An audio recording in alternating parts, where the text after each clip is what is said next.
Continuando agora, a correção começa comigo. Pontos principais. Como ele construiu o mundo perfeito para a correção? Do que depende a correção? Dica tem a ver com a união. Porque a correção completa requer a corrupção completa? O caminho longo e o caminho curto para a correção. É fácil olhar para os problemas do mundo e dizer: não há nada que eu possa fazer. Existe sim algo que você e eu possamos fazer. Até agora aprendemos os fundamentos da cabala e que o ego ou o egoísmo é o nosso problema. Sim. Os últimos dois capítulos se concentram em como corrigirmos o nosso egoísmo. E logo que, para termos sucesso na correção do mundo, devemos primeiro corrigir a nós mesmos, que é o tópico deste capítulo, descobrindo a estrutura unificada. Como já dissemos ao longo deste capítulo, a Cabala oferece um método no qual percebemos que aquilo que acontece no nosso interior é como experimentamos o mundo à nossa volta. Também nos mostramos a interligação de tudo na criação. Unir essas duas é a chave para a correção. No fim das contas, a sabedoria cabalística é muito simples. Existe um desejo infinito de dar, que criou um desejo infinito de receber. Como o desejo de receber é infinito, quer receber seu próprio Criador. Toda a história da criação descreve nossas tentativas de perceber que é realmente assim que as coisas funcionam. Enquanto nos sentimos separados dos demais, devemos nos esforçar para experimentar essa estrutura unificada dos desejos. Mas quando estivermos corrigidos, saberemos que somos uma única criação e que corrigir a nós mesmos e corrigir a sociedade é a mesma coisa. Então, vamos começar desmontando o processo de correção em pedaços que consigamos trabalhar. Vivemos num barco sem criador. O que você faz afeta a todos e vice-versa. Uma história cabalística do Rabino Shimon Bar Yochai nos convence perfeitamente disso. Duas pessoas estavam num barco e uma delas começou de repente a fazer um buraco no fundo. Seu amigo perguntou: por que você está furando? O outro respondeu: o que te interessa? Eu estou furando debaixo de mim, não debaixo de você. Como toda a humanidade está conectada num único sistema, os egoístas irresponsáveis sujeitam a si e os demais ao sofrimento. A transformação ativada pela Cabala é que nos faz perceber os egoístas irresponsáveis. Olha isso aí, ó. Então, a transformação ativada pela Cabala é que nos faz perceber os egoístas irresponsáveis em nós mesmos, transformando-os em adulto responsável e altruístas em termos cabalísticos. Volte ao capítulo 3 e lembre que o Criador criou uma única alma, Adam Harishon. Depois, no capítulo 8, aprendemos que Adam caiu. Sua alma se dividiu em 6.000 partes, né? Adam. Desde então, estamos tentando recompô-las juntas, mas para que Adam se torne semelhante ao Criador, ele deve fazer algo que o tornará semelhante. Deve se ocupar da doação. O Adam, você e eu, está numa situação difícil. Se ele doar porque o Criador obriga, não é considerado que ele está doando, mas sim que o Criador o está forçando a fazer isso.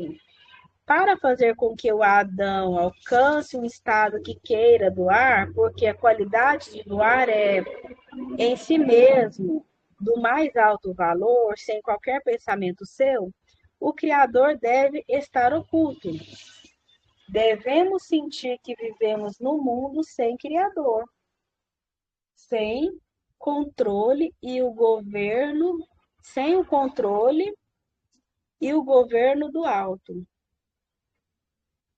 Devemos achar que tomamos todas as decisões sozinhos e chegamos a todas as conclusões, inclusive a conclusão de que a qualidade de dar é realmente a qualidade mais valiosa.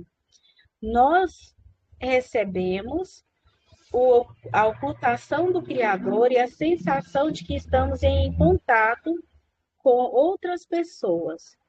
Como Criador, a qualidade de dar está oculto. Nós somos egoístas e os odiamos.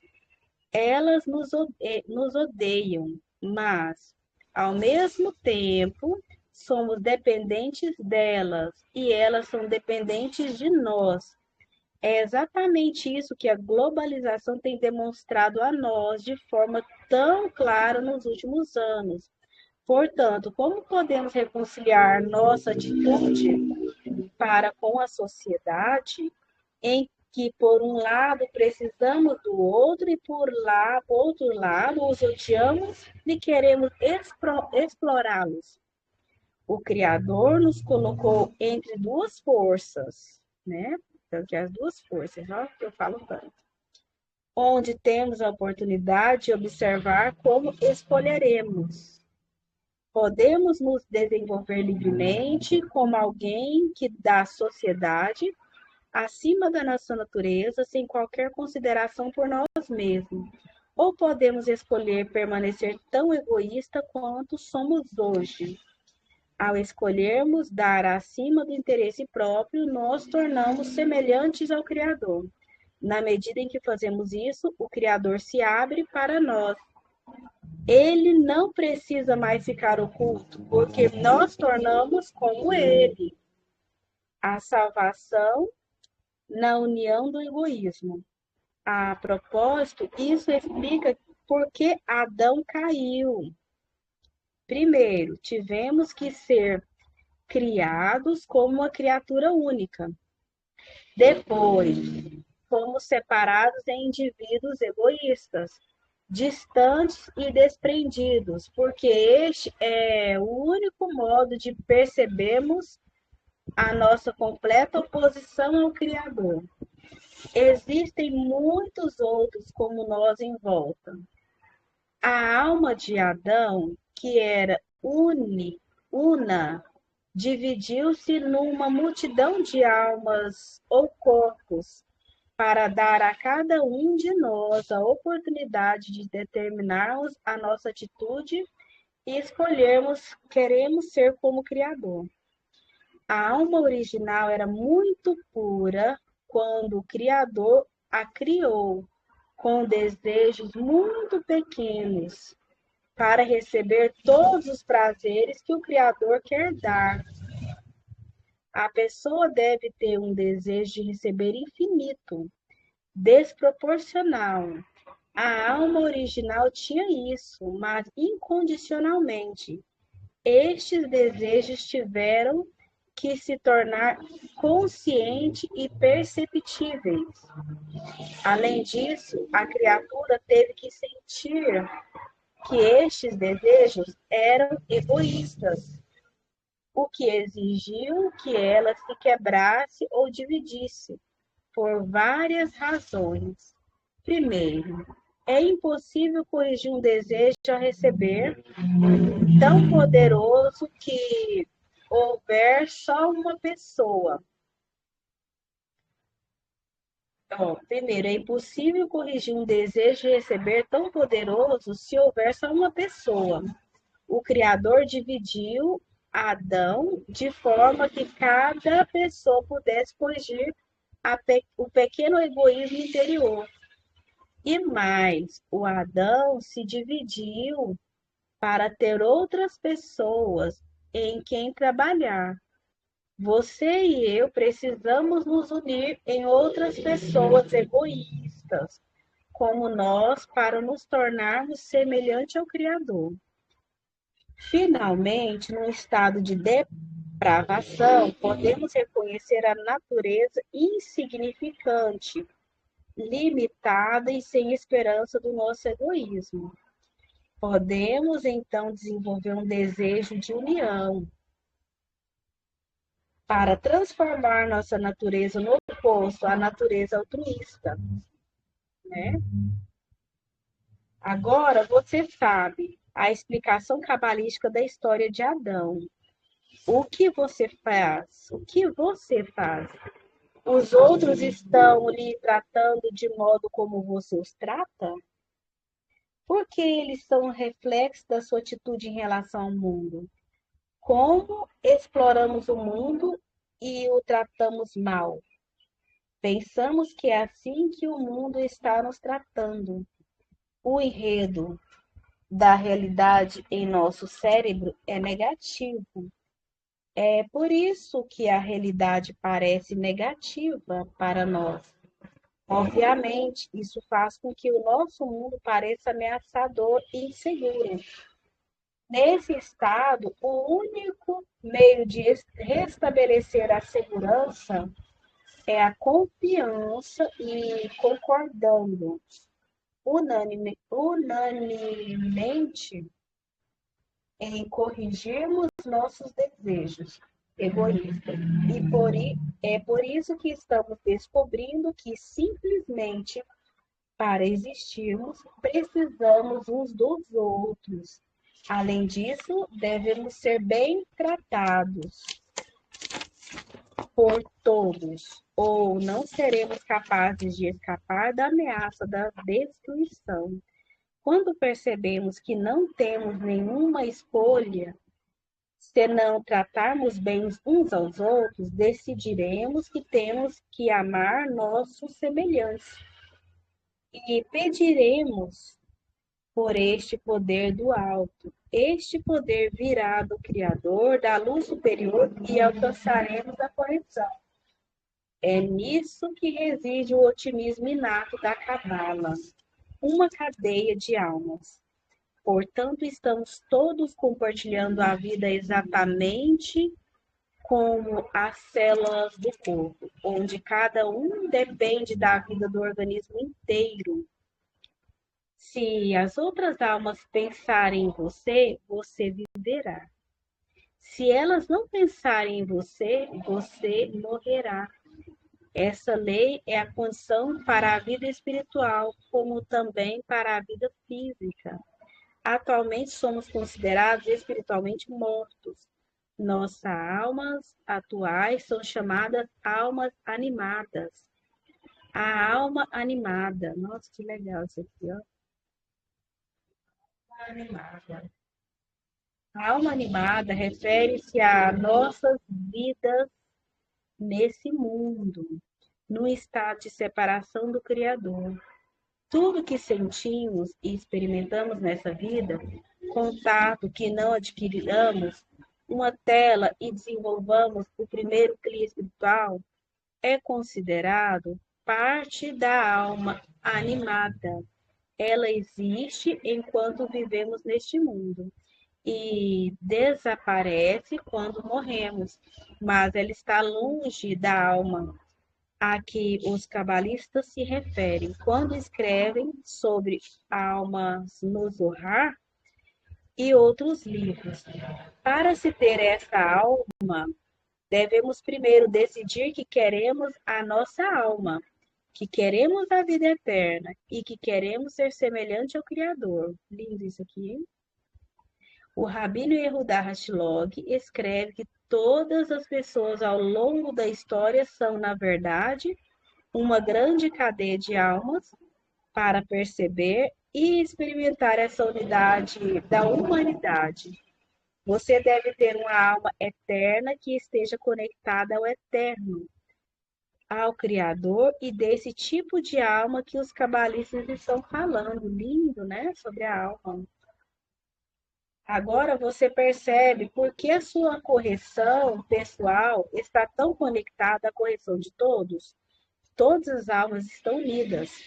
Aqui está a nossa própria responsabilidade de escolher. Nós temos que decidir que queremos nossa alma.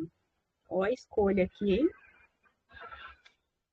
E devemos construir nossas almas sozinhos, juntos com as demais almas.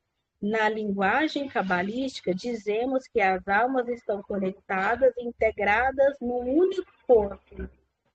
Para que cada alma propicie o que as demais almas precisam, todas devem se entender mutuamente e perceber que estão integradas nos desejos das outras.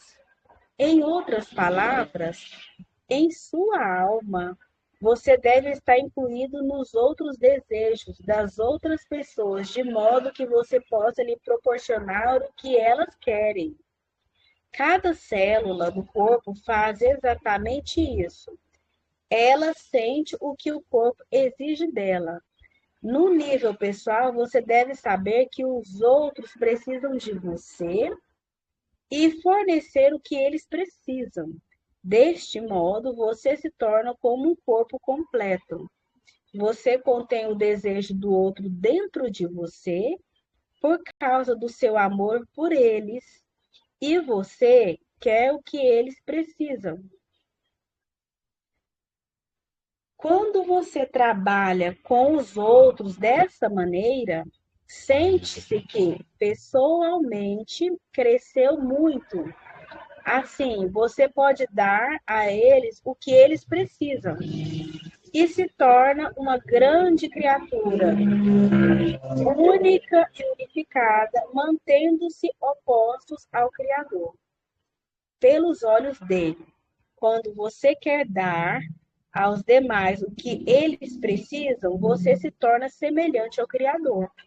Quando você dá a alguém o que eles precisam, você infunde uma parte sua nessa pessoa.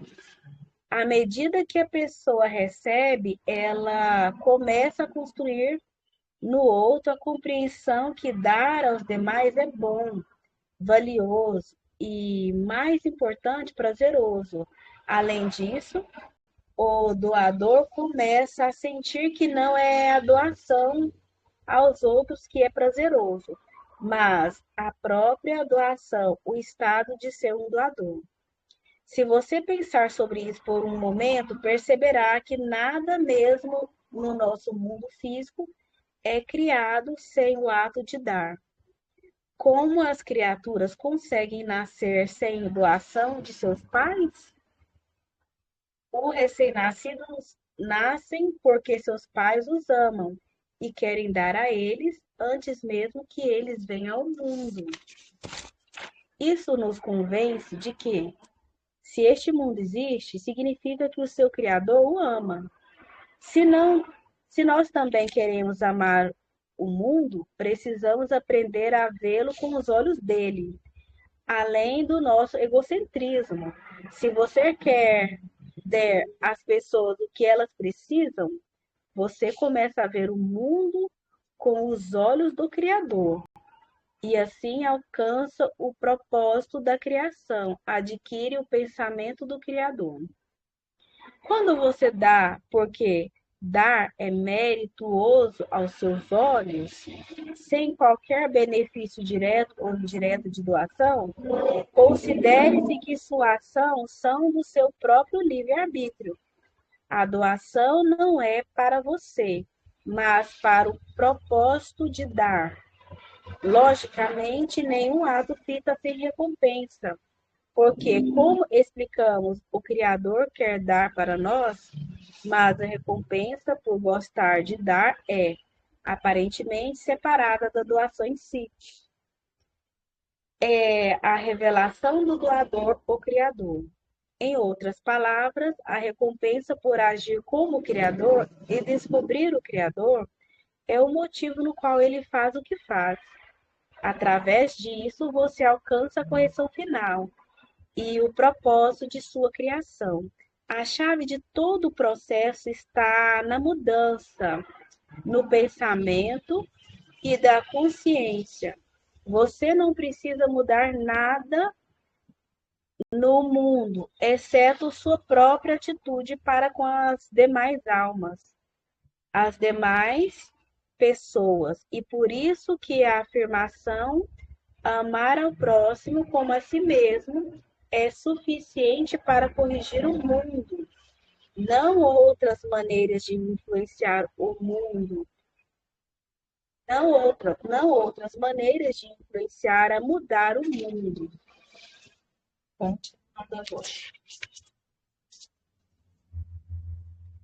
Meu egoísmo e minha própria ruína. No capítulo anterior, dissemos que o egoísmo é o motor da mudança. Quanto maior o seu egoísmo, mais evoluído você é.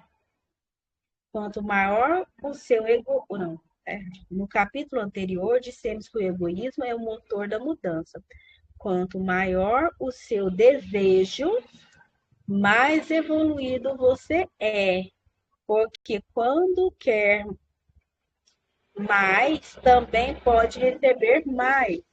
Você pode ter mais êxito, porque o seu desejo de receber lhe dirige e lhe dá força para conseguir o que você quer. Tal pessoa é mais forte devido à sua força de vontade mais forte. Como desejos são naturalmente egoístas, eles são inicialmente mal intencionados. No final, isso também é ruim para você. Se você se importa consigo mesmo, você desconecta dos demais e assim não consegue se realizar. A sensação de autorrealização depende da existência dos outros. Assim, se eu sou egoísta, eu não consigo me conectar com os demais, e se eu não me conecto com os outros, eu não aproveito. O meu egoísmo se tornou a minha própria ruína. Isso me deixa pobre, deficiente, sofrendo.